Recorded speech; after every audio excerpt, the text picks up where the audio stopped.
Le dernier quart d'heure de Smart Bourse. Chaque soir, c'est le quart d'heure thématique. Le thème ce soir est un thème industriel dont on parle depuis quasiment une paire d'années, peut-être sur cette antenne. L'essor des plateformes d'investissement qui permettent de démocratiser l'accès aux actifs privés pour toute une catégorie de clients privés, en l'occurrence, d'épargnants, qui n'ont jamais eu accès à ces actifs depuis trop longtemps maintenant. Et donc, cette vague de démocratisation est embarquée aujourd'hui depuis quelques années, effectivement. Pierre-Olivier Desplanches est à mes côtés en plateau pour ce quart d'heure thématique, le directeur général et cofondateur d'Archinvest. Bonsoir Pierre-Olivier. Bonsoir Grégoire. Merci beaucoup d'être là. Société que vous avez cofondée avec Émilie Loyer-Butiot en octobre dernier. Donc voilà, en pleine vague d'essor de ces plateformes d'investissement. On parlera de la demande, mais j'ai pas beaucoup de doutes sur l'idée qu'il y a un vrai réservoir de demande pour ce genre de produits aujourd'hui, notamment en Europe. Et donc, c'est bien la question de l'offre qui m'intéresse. Quand vous avez analysé le marché, là, tel qu'il est en train de se structurer aujourd'hui, qu'est-ce qui fait la qualité de votre offre? Qu'est-ce qui fait la différence de l'offre que vous apportez au marché chez Archinvest? Merci Grégoire. Bon, en fait, effectivement, on voit qu'il y a une demande très forte pour ces grands fonds. La question, c'est est-ce que les grands fonds sont prêts à s'ouvrir à ce genre de nouveaux investisseurs? Ce qui se passe, c'est que c'est une tendance aujourd'hui qui est tout à fait d'actualité parce que ces grands fonds cherchent à diversifier leur collecte d'argent. Aujourd'hui, l'essentiel de leurs pourvoyeurs de fonds sont des investisseurs institutionnels sophistiqués qui investissent dans ces grands fonds depuis 40 ans pour de très bonnes raisons, parce qu'ils n'ont pas trouvé de classe d'actifs qui leur donne un rendement et un profil de risque associé à ce rendement aussi intéressant. Donc on parle de fonds de pension américains, donc qui gèrent la retraite des Américains, de compagnies d'assurance, de fonds souverains. Et ce qui se passe aujourd'hui dans le marché, c'est que vous avez ces acteurs qui ont une exposition très forte au private equity parce que les marchés américains notamment ont corrigé, notamment sur la tech, et n'ont pas à récupérer, contrairement aux marchés boursiers européens. Si un jour on m'explique le catalyste à ça, je serais ravi. Mais en tous les cas, il s'avère qu'ils ont une exposition... Donc mécaniquement, la pondération, le poids des actifs privés est élevé. Et en plus, les fonds ont investi relativement plus rapidement ces dernières années. Donc au lieu d'investir entre 4 et 5 ans, ils ont investi en 3 ans. Donc ils reviennent les mains vides parce qu'aujourd'hui, les conditions de marché pour sortir ne sont pas optimales. Et donc, pour lever un nouveau fonds, ils n'ont pas d'argent à rendre déjà à leurs investisseurs. Donc même les meilleurs gérants aujourd'hui ont beaucoup de mal à lever d'argent. Donc c'est sûr que s'intéresser à cette diversification aujourd'hui, c'est d'autant plus opportun que c'est très difficile de lever de l'argent avec les pourvoyeurs habituels d'argent. Donc on voit très bien qu'aujourd'hui, tous les grands géants en fait s'intéressent à cette diversification. Et un bon exemple, c'est typiquement un fonds comme CVC, qui est un fonds exceptionnel, qui est sursouscrit sur sa génération de fonds LBO, et qui nous a dit, en fait, nous, on souhaite diversifier notre collecte. On a envie de faire un partenariat avec des gens comme vous, parce que vous venez du private equity, vous avez travaillé dans des grands fonds. Et moi, on va le raconter, Pierre-Olivier, bien sûr. Et donc, du coup, ces gens-là, même s'ils sont sursouscrits, c'est encore le cas aujourd'hui, font des partenaires avec nous pour prévoir l'avenir avec ce nouveau marché. C'est hyper intéressant. Si je comprends bien, je reformule, mais des gérants stars, des stratégies stars du private equity, pour lesquels des clients institutionnels faisaient la queue pour investir des centaines, des milliards de dollars, sont en train de vous dire aujourd'hui, quand vous allez les voir, donc on parle de tickets d'entrée à 100 000 euros, évidemment agrégés avec la masse, sont en train de dire ouais, ça nous intéresse. Exactement. Et c'est sûr que les gens qui connaissent le private equity vous disent comment c'est possible de pouvoir rentrer dans ces grands fonds à partir de 100 000 euros, alors que vous êtes un institutionnel. Dans certains fonds, vous devez mettre 20 millions d'euros sur la table et on vous dit vous n'êtes pas sûr d'être servi parce que si on est sur souscription, on privilégiera nos investisseurs. Il y a un rapport de force, une offre-demande là qui a changé. Voilà. Pourquoi ? Parce que depuis plusieurs années, il y a quand même une pression très forte des institutionnels pour obtenir du co-investissement sans frais et un comportement très moutonnier des investisseurs institutionnels qu'on voit aujourd'hui. Il y a 18 mois, vous demandiez à n'importe quel gérant de fonds est-ce que tu penses que ça va être compliqué de lever ton prochain fonds? Ça le faisait rire. Aujourd'hui, ils rient tous un peu jaunes parce que les portes se sont complètement fermées. Aux États-Unis, par exemple, il n'y a pas un institutionnel qui aujourd'hui est prêt à prêter au private equity. Et donc, du coup, en fait, ils souhaitent se diversifier parce qu'aujourd'hui, c'est quand même clairement un potentiel énorme qui n'est pas adressé. Et en plus, ça permettra de lisser les effets un peu de cycle de la levée de fonds du fait des institutionnels.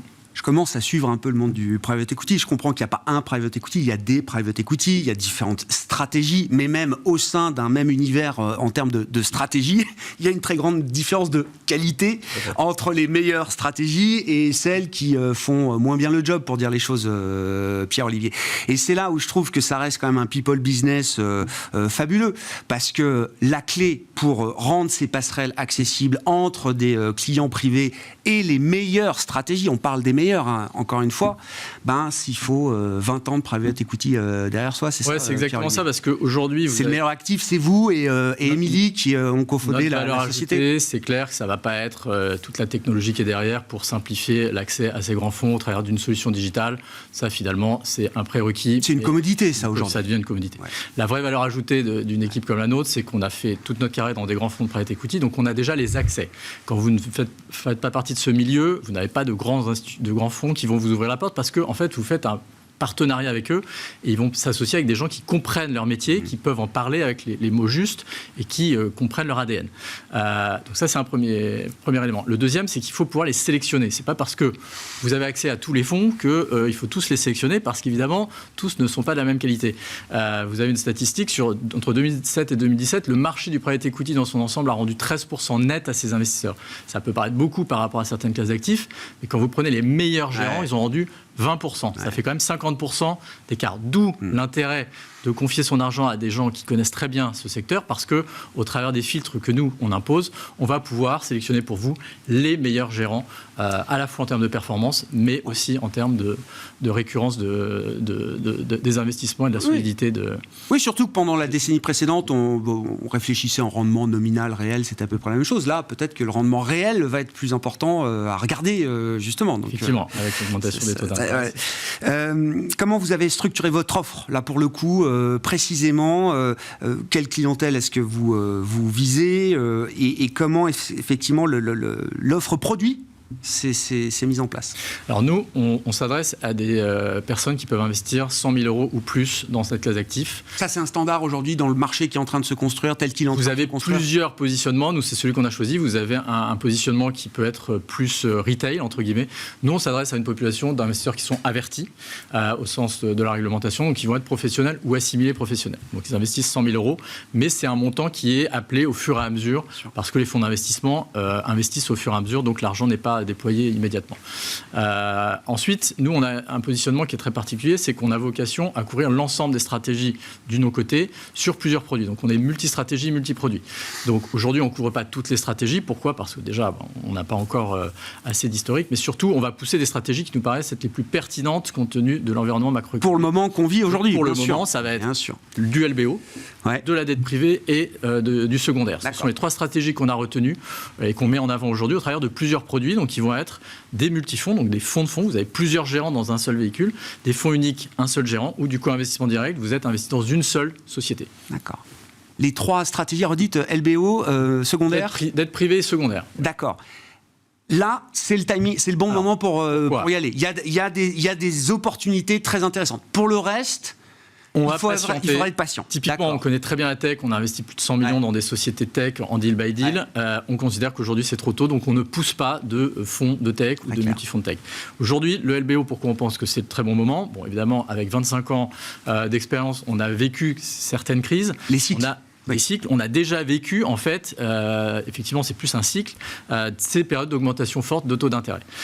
Et pourquoi c'est une opportunité intéressante ? C'est que quand vous avez une augmentation de ces taux d'intérêt, vous augmentez le coût de l'argent. Donc, en fait, quand vous êtes sous LBO, vous empruntez de l'argent. Donc, mécaniquement, quand vous faites vos projections avec des hypothèses de revenus, des hypothèses de coûts, vous avez une donnée qui a changé par rapport à il y a 18-24 mois, c'est le coût de votre emprunt et le montant d'emprunt que vous allez pouvoir mettre pour financer l'acquisition.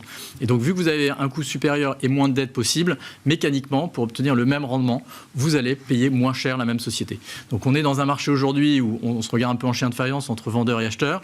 Les vendeurs, parfois, ne sont pas encore prêts à baisser, mais sur la durée, ils vont devoir atterrir.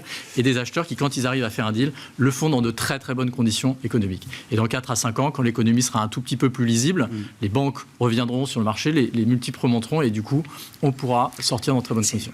Souvent, on dit que les millésimes de crise sont les meilleurs millésimes à l'arrivée. Effectivement, c'est pas quand le ciel est bleu, que l'argent coule à flot et qu'il coûte rien, comme on a vécu au cours des 8 dernières années, que vous faites les meilleurs deals. Ouais. Vous faites parfois des très bons deals si vous arrivez à rentrer, à sortir sans vous faire pincer. C'est sûr que les millésimes qui ont été déployés au cours des 2 ou 3 dernières années, ça va être plus dur. Ce ne sera pas forcément des mauvais millésimes parce que dans ces opportunités, dans ces périodes, il y a aussi des opportunités pour les fonds de consolider des positions avec des acquisitions moins chères, mais ça prendra plus de temps. En tous les cas, sur l'ensemble de ces fonds, on voit bien que c'est vraiment pas dans les périodes effectivement où l'argent coûtait rien que vous avez les meilleures performances, et ce sont les meilleurs gérants dans les périodes où c'est plus difficile à lire qui se distinguent par leur performance. Comment vous traitez la question de la liquidité quand on adresse une clientèle, alors certes sophistiquée, comme vous le faites, mais qui doit s'engager dans un tunnel de 10 ans. Visiblement, de ce que je comprends du marché tel qu'il est en train de se structurer, la question de la liquidité revient quand même régulièrement. J'observe d'ailleurs que ça devient même chez certains une obsession de fournir une liquidité la plus régulière possible, s'il faut, tous les mois, etc. Donc évidemment, après, il y a la mécanique, l'ingénierie avec l'assureur qui peut le permettre. Mais je me dis, cette liquidité qu'on vous offre tous les mois, tous les 15 jours, j'en sais rien, sur des tunnels de 10 ans, elle a forcément un coût. Ça se retrouve, j'imagine, dans le rendement final de la stratégie. Et puis surtout, est-ce qu'on n'est pas en train de dévoyer quand même ce qu'est le private equity par nature ? Effectivement, un deal de private equity, vous investissez sur la durée, donc vous créez de la valeur sur 4-5 ans, vous confiez votre argent à une équipe de management qui est coachée par un fonds d'investissement, et c'est sur cette durée que vous créez de la valeur. Alors, il ne faut pas penser que l'argent est bloqué 10 ans comme certains le pensent, parce qu'il faut imaginer que chacun des flux que vous allez investir va être investi pendant 4-5 ans, donc ressort au bout de 4-5 ans. Mais évidemment, sur la durée d'investissement de 4-5 ans, votre dernier flux ressortira dans 10 ans. Ça, c'est le premier point. Le deuxième point, c'est que le marché aujourd'hui des investisseurs particuliers est encore très nouveau, il n'est pas encore mature, mais quand je regarde, il y a très longtemps en arrière, quand j'ai rejoint Carlyle en 99, il y avait un marché du secondaire qui était quasiment inexistant, en tout cas qui n'avait rien à voir avec la dynamique du marché secondaire des institutionnels d'aujourd'hui. Donc là, c'était vraiment illiquide, quoi. Donc les institutionnels investissaient et la plupart du temps devaient attendre que le fonds leur rende de l'argent. Aujourd'hui, effectivement, ils ont accès à un marché secondaire extrêmement important qui est très dynamique aujourd'hui parce qu'ils voient bien que l'argent ne va pas ressortir tout de suite à cause de l'environnement de sortie. Et donc, vous avez des fonds spécialisés qui rachètent des parts d'investisseurs institutionnels qui souhaitent sortir pour faire tourner leurs actifs. Donc nous, on est persuadés que ce marché de la liquidité, il va se créer au niveau des se structurer. Et nous, ce qu'on offre, évidemment, on n'offre pas une garantie à nos investisseurs, mais on leur offre de la sérénité parce qu'en ayant une plateforme avec de nombreux investisseurs, on va pouvoir organiser une rencontre entre la personne qui veut sortir et une personne qui souhaiterait éventuellement rentrer à un prix de marché, évidemment. Mais c'est une question nécessaire pour rendre ces actifs désirables à la clientèle qui vous visez. La façon dont on le voit, c'est plus que certains investisseurs se disent qu'est-ce qui se passe si j'ai un pépin en cours de route. Et c'est ça ce qu'on veut résoudre ce problème. On ne veut pas leur dire si vous investissez en private equity dans 5 ans, vous achetez une maison, ce n'est pas le bon placement. Par contre, si vous avez un problème, levez le doigt, nous on sera là pour vous accompagner et vous trouver une contrepartie pour sortir. Merci beaucoup Pierre-Olivier. Merci d'être venu te parler de ce sujet industriel, effectivement, qui monte en puissance, qui est déjà dans le paysage industriel aujourd'hui de la gestion. La démocratisation des actifs privés au sens large, private equity, mais il y a aussi toute la partie dette privée, infrastructure et autres. Pierre-Olivier Desplanches, directeur général d'Archinvest, qui était avec nous, l'invité du quart d'heure thématique de Smart Bourse ce soir. Voilà pour cette édition. On se retrouve demain à 12h30 en direct sur Bismart.